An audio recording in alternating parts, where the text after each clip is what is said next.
নমস্কার বন্ধুরা, আজকের আবার একটা নতুন ভিডিও নিয়ে চলে এসেছি। আজকে দেখুন দুটো ফ্লেভারের কেক বানাবো, একটা স্ট্রবেরি ফ্লেভার আর দুটো ম্যাঙ্গো ফ্লেভার। তবে চলুন দেখা যাক। এটা হচ্ছে স্ট্রবেরি ফ্লেভার। এই তিনটে কেক কিন্তু একটা কেকই হবে, 3 টায়ারের কেক হবে। এইটা ম্যাঙ্গো ফ্লেভার, আর ওই যে পাশেরটা দেখছেন ওইটাও ম্যাঙ্গো ফ্লেভার। তবে চলুন বলা যাক কেকটা কে অর্ডার করেছে। তার আগে বলে দিই, ভিডিওটা আমি ছোট ছোট করে করেছি, কারণ ভিডিও অনেক বড় হয়ে যায় তাই জন্য। তবে চলুন এবার বলি কেকটা কে অর্ডার করেছে। কেকটা অর্ডার করেছে, বলেছিলাম না যে গোপালের জিনিস কিনতে গেছিলাম বিধাননগরে, ওই দোকানের দাদাটা করেছে অর্ডার।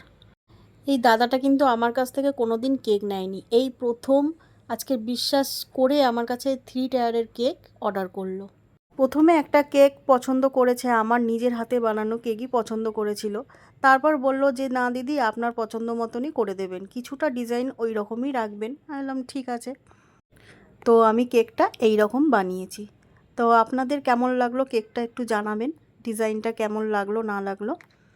আর আপনাদের যদি আমার কেক ভালো লেগে থাকে তো আপনারা বুক করতে পারেন। ভিডিওটা যদি ভালো লেগে থাকে তার একটা লাইক আর সাবস্ক্রাইব করে দেবেন।